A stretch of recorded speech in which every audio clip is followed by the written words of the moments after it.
औरत के मुंह में डिस्चार्ज होना ये बिल्कुल हराम है, नाजायज़ है, गंदगी है, इस्लाम में इसकी कतन इजाज़त नहीं है। और अगर उन अइम्मा का मज़हब लिया जाए जो मनी को पाक समझते हैं, इसलिए मैं ये अर्ज़ कर रहा हूँ कि बाज़ हज़रात ने इस पे फतवा दिया है कि ये चूँकि पाक है लिहाजा अगर यानी कोई शख्स मुंह में भी डिस्चार्ज हो जाए तो ये भी जायज़ है। ये 100% गलत फतवा है, इसलिए कि जो हज़रात इसको पाक कहते हैं वो भी इसको खबाइस में दाखिल करते हैं, हराम चीज़ों में दाखिल करते हैं। इसका खाना या इसका मुँह में डालना वो भी जायज़ नहीं कहते, तो इस लिहाज से भी ये नाजायज़ है और बहुत सारी बीमारियों का ज़रिया भी है। दूसरा मसला ये है कि अगर कोई डिस्चार्ज नहीं होता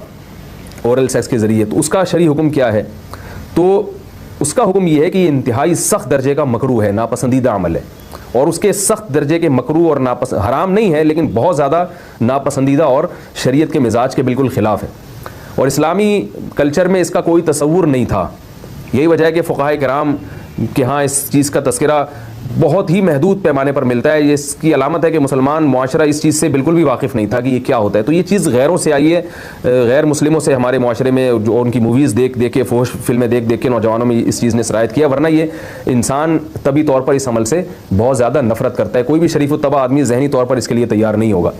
तो मैं फिर भी ये कह रहा हूँ कि बहरहाल उलमा इसको नाजायज़ और हराम नहीं समझते, इसलिए कि मियाँ बीवी एक दूसरे से जिस तरह से चाहें इस्तिमता कर सकते हैं, लेकिन सख्त नापसंदीदा बहरहाल है और मकरूह चीज़ है और इस काबिल नहीं है कि इसकी हौसला अफजाई की जाए। यह उसके बारे में है कि जब यानी जो है वो इदखाल किया जाए उस फम के अंदर, उस जो है मर्द उसमें बाकायदा जो है वो तलज़्ज़ुज़ हासिल करे। अगर ऐसा ना हो बल्कि बाहर से इस्तिमता किया जाए, जैसे बाज़ जगह ऐसा होता है कि क्या नाम है, औरत को इस चीज़ से घिन आती है कि वो अपने मुंह में इस गंदगी को लेकर जाए, तो फिर बाज़ शौहर ज़ौजा को मजबूर करते हैं किसिंग वगैरह पर, तो ये कम दर्जे की कराहत है, यानी ये भी नापसंदीदा तो है मगर ये उस दर्जे का मकरूह, उस दर्जे का नापसंदीदा नहीं है। दूसरी बात ये कि ये जो मैंने पूरी डिटेल बयान की है ये उस सूरत में है इसके मकरूह और नापसंदीदा होना कि औरत इसके लिए ज़हनी तौर पर आमादा हो। ये बात खूब याद रखें, अगर औरत को इस अमल से घिन आती है तो फिर मर्द बीवी को इस काम पर मजबूर हरगिज़ नहीं कर सकता, क्योंकि ये निकाह के जो एग्रीमेंट है, मुख्तज़ायात हैं, उसके ख़िलाफ़ है, यानी ये उसमें दाखिल नहीं है। औरत अपने आप को हमबिस्तरी से तो नहीं रोक सकती, मर्द जब चाहेगा बीवी से हमबिस्तरी कर सकता है, औरत को इजाज़त नहीं है, लेकिन ख़ास इस अमल से औरत मर्द को रोक सकती है अगर वो ज़हनी तौर पर इसके लिए आमादा नहीं है। ये तो मैंने ओरल सेक्स से मुताल्लिक़ कुछ फ़िक़ही हकाम बयान किए हैं। दूसरी बात ये, इसका भी मसाइल पूछे जाते हैं कि बाज़ मर्द अपनी ज़ौजा को मजबूर करते हैं गैर फितरी तरीक़े से हमबिस्तरी करने पर, पिछले रास्ते पर हमबिस्तरी करने पर। तो ये बात याद रखें कि ऐसी सूरत में औरत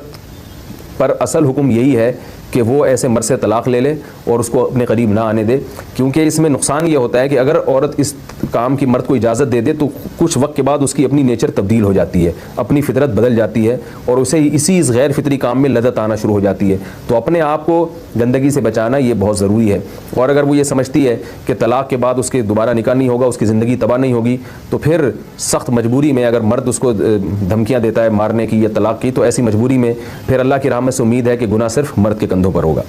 एक और इल्मी नुक्ते की बात हमें यह पता चलती है इस आयत में कि निसाउकुम हर्सुल लकुम, अल्लाह ताला ने निकाह का बुनियादी मकसद हर्स बताया है, यानी नस्ल बढ़ाना। तो ये जो फैमिली प्लानिंग वाले आज जिस दावत